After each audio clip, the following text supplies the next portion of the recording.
¿Quién le dio permiso de meterse?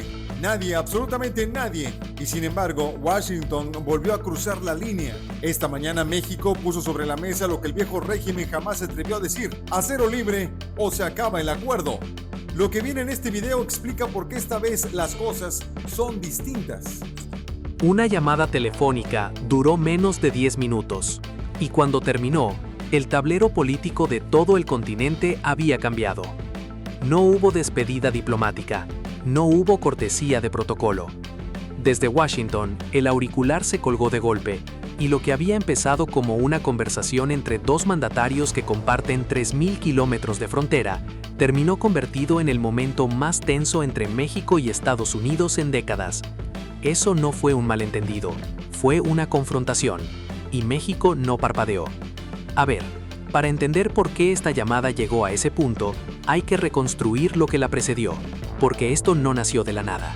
Durante meses, la política exterior mexicana había estado enviando señales que Washington prefirió leer como ruido manejable. México respaldó posiciones en foros internacionales que incomodaron directamente a la Casa Blanca. Se opuso de frente a las sanciones unilaterales contra Venezuela.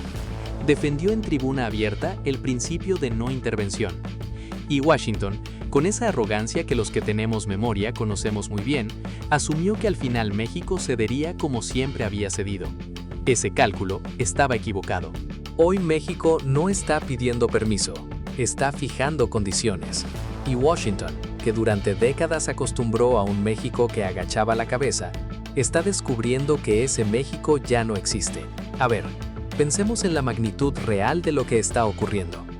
Estados Unidos importa más de $4.000 millones anuales en acero mexicano. Cortar ese flujo no es una victoria comercial para Trump. Es un disparo en el pie. Es inflación en la construcción. Es encarecimiento en la manufactura. Es el ciudadano estadounidense pagando en su bolsillo la arrogancia de sus políticos. El TMEC no es solo un tratado. Es la arquitectura económica de todo un continente. Y esta mañana, esa arquitectura está temblando. Vio un desafío directo a la doctrina Monroe, esa vieja arquitectura de dominación que durante más de un siglo convirtió a América Latina en patio trasero de los Estados Unidos, donde ningún gobierno de la región podía actuar sin el permiso tácito o explícito del norte. Esa doctrina nunca fue neutral, fue siempre una cadena, y México acaba de decidir, en el momento más concreto y más público posible, que esa cadena ya no aplica aquí. Fíjense bien en lo que eso significa. No fue una declaración, no fue un discurso en tribuna internacional, fue un acto. Fue petróleo mexicano navegando hacia Cuba, mientras Washington observaba sin poder hacer nada más que levantar el teléfono. Y cuando levantó ese teléfono, México ya tenía lista la respuesta. Y la respuesta llegó. No en días, no en horas largas de deliberación diplomática. Llegó con la velocidad y el tono que ya conocemos de esta administración. Fuentes de altísimo nivel dentro de la Cancillería mexicana filtraron los detalles de esa llamada. Y lo que describieron no fue una conversación entre jefes de Estado, fue un monólogo. Trump exigió la detención inmediata de los buques, exigió el cese total de cualquier apoyo a Cuba y Venezuela. Sin preámbulos, sin los formalismos que normalmente rodean los intercambios entre presidentes de dos países que comparten la frontera más activa del continente. El tono fue descrito como imperativo y amenazante, sin margen para la interpretación. A ver, los que tenemos memoria sabemos muy bien que esto no es nuevo. Hemos visto antes cómo Washington llama a Los Pinos, o ahora a Palacio Nacional, y espera que al otro lado de la línea haya alguien que tome nota y obedezca. Así funcionó durante décadas. Así se construyó esa relación que algunos llamaban asociación estratégica y que en realidad era una cadena con teléfono incorporado. Si aún no sigues el canal Secretos del Poder Mexicano, este es el momento. Cada semana traemos análisis como este que no encontrarás en los medios tradicionales. Pero esta vez algo fue diferente. La presidenta Claudia Sheinbaum respondió con una serenidad que no admitía réplica. México es una nación soberana que toma sus propias decisiones.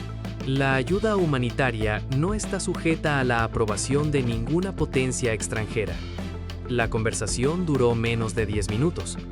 Al encontrar una negativa rotunda, Trump colgó el teléfono, sin despedida, sin el protocolo mínimo que se supone acompaña las comunicaciones entre presidentes de dos países con más de $1 billón anuales en comercio bilateral. $1 billón. Y colgó sin despedirse. Eso te dice todo lo que necesitas saber sobre cómo concibe Trump esa relación. Horas después, el conflicto saltó del ámbito privado al escenario público mundial. Trump publicó en su plataforma lo que solo puede describirse como un ultimátum.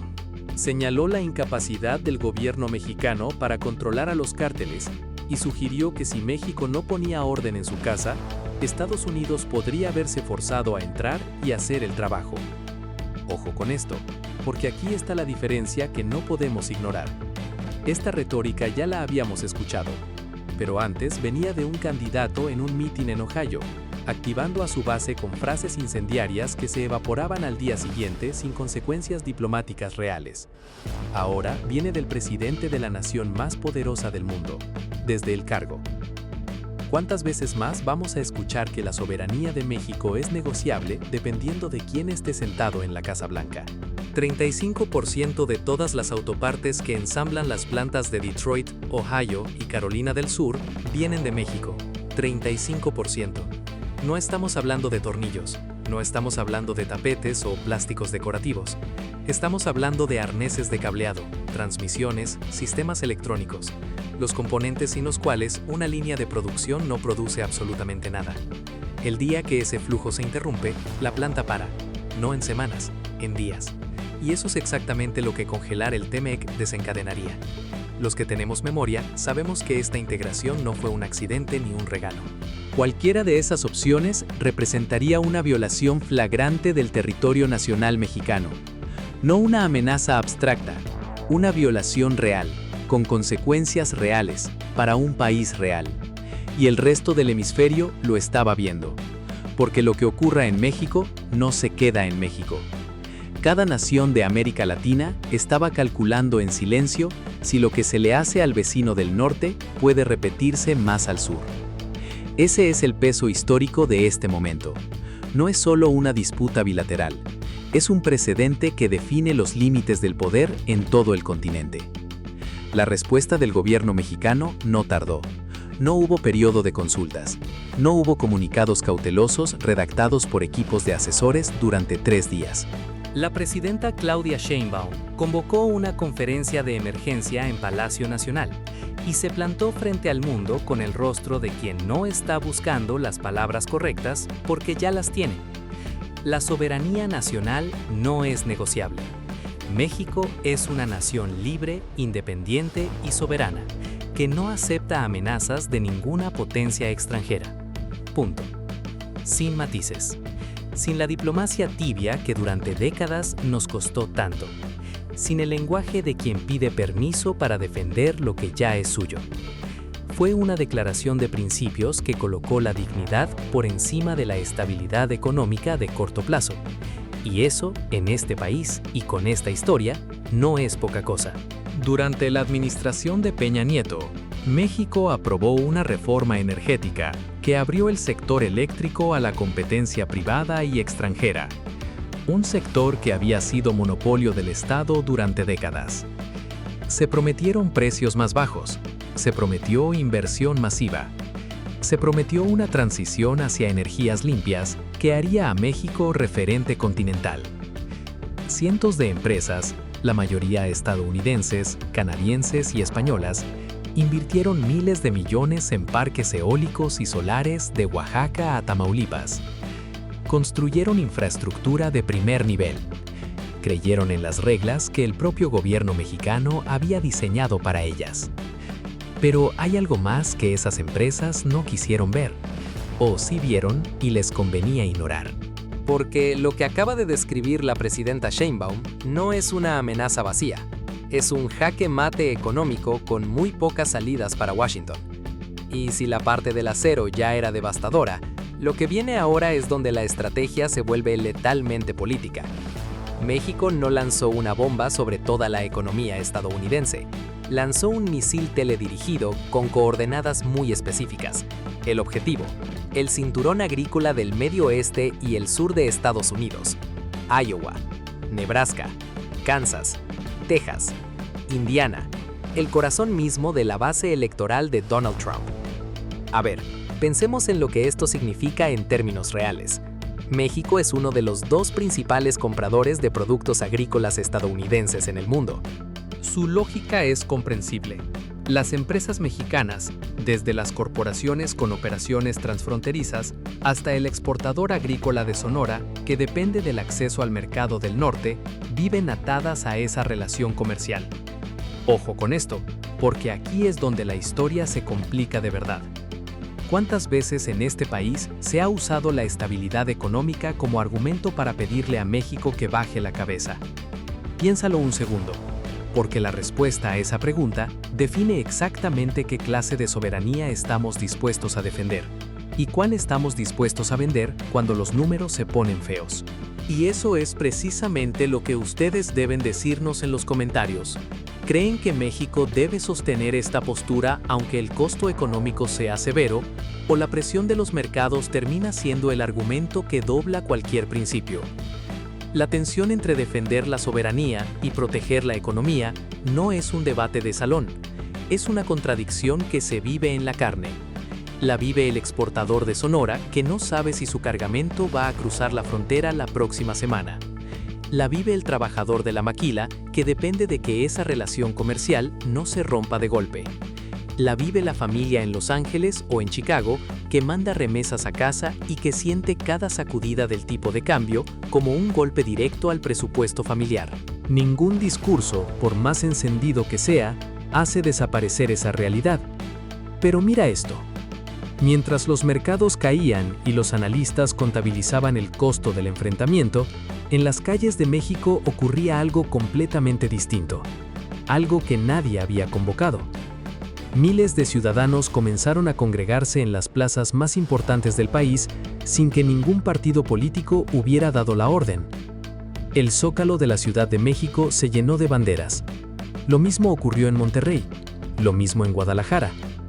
El sentimiento era uno solo, y no necesitaba traducción: rechazo total a la injerencia extranjera. El hashtag México se respeta se convirtió en tendencia mundial en cuestión de minutos. No fue una campaña. No hubo logística de aparato. Fue la expresión simultánea de millones de personas que procesaron la misma noticia y llegaron exactamente a la misma conclusión. Los que tenemos memoria sabemos que en este país se ha intentado muchas veces comprar el silencio del pueblo con el argumento de la estabilidad. Nos dijeron que el TLCAN era intocable porque la economía dependía de él. Nos dijeron que había que aguantar el FOBAPROA porque si no el sistema colapsaba. Siempre el mismo argumento, siempre la misma lógica. Baja la cabeza o pagas el precio. Sinceramente, y que me perdonen quienes piensen diferente, lo que ocurrió en esas plazas fue más poderoso que cualquier encuesta y más legítimo que cualquier comunicado del Consejo Coordinador Empresarial. Porque eso no se fabrica. Cuando la gente sale a la calle sin que nadie se lo pida, está diciendo algo que los mercados no pueden medir y que Washington claramente no supo leer. Ese respaldo popular le dio a la postura de la presidenta una base que ningún aparato político puede replicar cuando no existe de manera genuina.